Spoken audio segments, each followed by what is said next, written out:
Good morning, everyone, and welcome to today's training session on infection control. My name is Madhav Saran from Panacea Hospital, Varanasi, and for the next 20 minutes, we'll focus on one central goal: making our hospital a safer place for patients, staff, and visitors by breaking the chain of infection at every possible step. Infection control is not an add-on or a paperwork exercise. It is a core clinical skill as important as prescribing the right drug or performing a procedure correctly.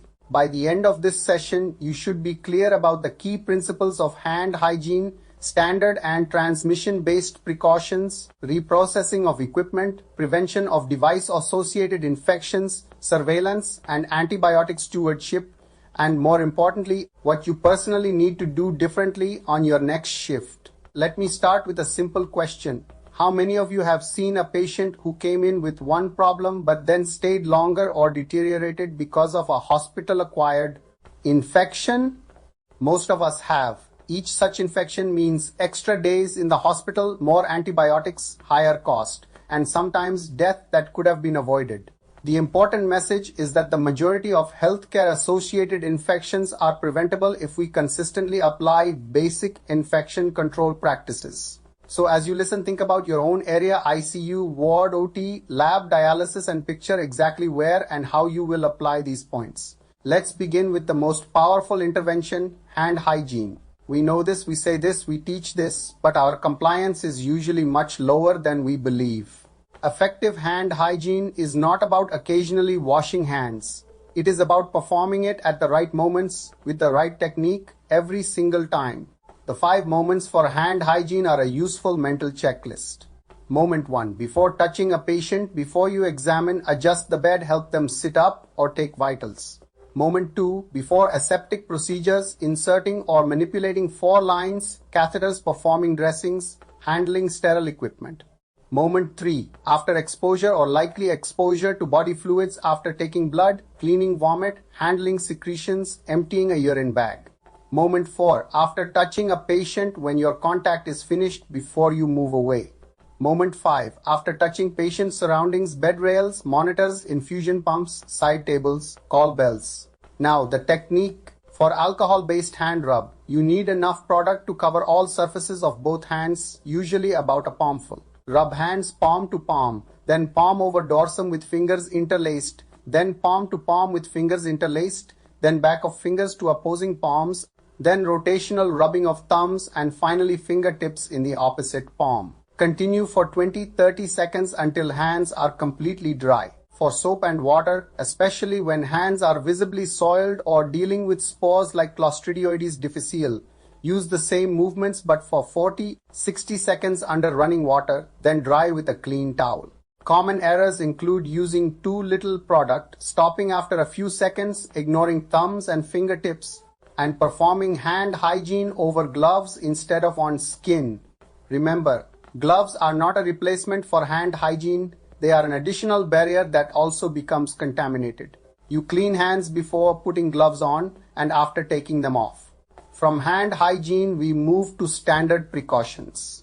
These are the minimum infection prevention practices that apply to every patient, every time, regardless of their diagnosis or test results. The idea is simple. We treat blood, all body fluids, non-intact skin, and mucous membranes as potentially infectious, and we act accordingly. This includes consistent hand hygiene, appropriate use of personal protective equipment, gloves, masks, eye protection, and gowns based on anticipated exposure, respiratory etiquette, safe injection and sharps practices, and thorough environmental cleaning and waste handling. When you anticipate contact with blood, body fluids, or visibly contaminated surfaces, you wear gloves, but you also remember that once gloves touch the patient or environment, they are dirty and must not be used anywhere else. When there is a risk of splashes or sprays, such as during suctioning or certain procedures, you add a mask and eye protection. If your clothing or skin is at risk, you add a gown. With sharps, the rule is clear: never recap needles, never bend or break them, and always dispose of them immediately into a puncture-resistant sharps container that is within arm's reach and not overfilled. For injections, you use single-use syringes and needles, Avoid reusing single-dose vials on multiple patients and keep medication preparation areas clean and separate from dirty work surfaces. Respiratory hygiene belongs to standard precautions as well. Patients and staff who cough should use tissues or the crook of their elbow, dispose of tissues safely, and perform hand hygiene afterwards. Masks for coughing patients in waiting areas and prompt triage of respiratory cases are simple steps that drastically reduce droplet spread. Environmental cleaning means that high-touch surfaces, bed rails, doorknobs, switches, bedside tables, monitors are cleaned and disinfected regularly, not just when visibly dirty. Soiled linen is handled carefully, not shaken, placed directly into designated bags, and not left on beds or equipment. Sometimes standard precautions are not enough, and we must add transmission-based precautions based on how a particular pathogen spreads.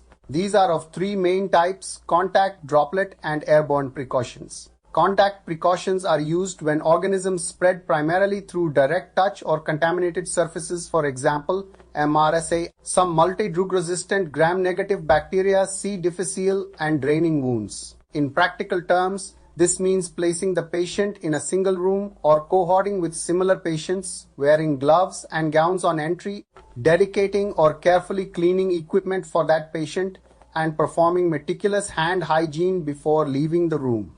Droplet precautions apply when infections spread through larger respiratory droplets that travel about 1 to 2 meters, such as influenza, pertussis, meningococcal meningitis, and many respiratory viruses. For these patients, you place a surgical mask on yourself when within the droplet range and on the patient when they must be moved.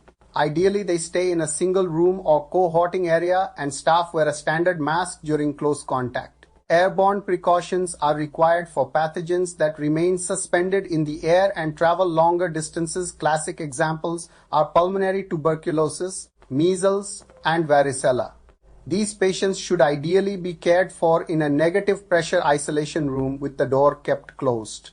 Staff must wear a fittest N95 or equivalent respirator, not just a surgical mask.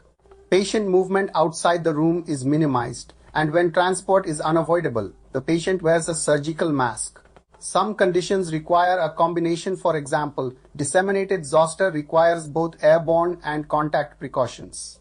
Next, let's talk about reprocessing of equipment, cleaning, disinfection, and sterilization. We use a simple classification to decide what level of processing is needed: critical, semi-critical, and non-critical items. Critical items enter sterile body sites or the vascular system, such as surgical instruments, implants, and many catheters. These must be sterile, that is, free from all microorganisms, including spores. Common methods are steam sterilization in an autoclave or low-temperature methods like ethylene oxide gas or hydrogen peroxide plasma for heat-sensitive devices. Semi-critical items contact mucous membranes or non-intact skin, such as endoscopes, some respiratory equipment, and laryngoscope blades. These require at least high-level disinfection using appropriate chemicals and contact times. Non-critical items contact intact skin only: BP, cuffs, stethoscopes, bed rails, and usually require cleaning plus low-level disinfection. A crucial but often neglected step is thorough cleaning before disinfection or sterilization. Organic matter like blood or tissue reduces the effectiveness of disinfectants and sterilization processes. Instruments should be cleaned promptly after use using detergents and mechanical action, then rinsed, dried, and only then sent for sterilization or high-level disinfection. For sterilized items, storage must also protect them from recontamination. Sealed packs, clean shelves, and minimal handling. Clinicians may not run the CSSD, but they must respect indicators expiry of sterile packs and never assume that an unwrapped or dropped instrument is still sterile.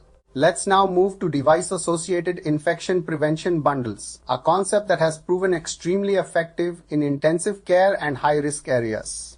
A bundle is a small set of evidence-based practices that, when performed together and consistently, produce better outcomes than when done individually. The main device-associated infections we worry about are central line-associated bloodstream infections, catheter-associated urinary tract infections, ventilator-associated pneumonia, and surgical site infections. For central lines, the insertion bundle includes strict hand hygiene, maximal sterile barrier precautions for the operator and assistant, proper skin preparation with an alcohol-based chlorhexidine solution, choosing the safest site when possible, and using sterile drapes to cover the entire field. The maintenance bundle includes daily review of the need for the line, proper handling of hubs and connectors with disinfection before access, scheduled dressing changes, and prompt removal of lines that are no longer essential.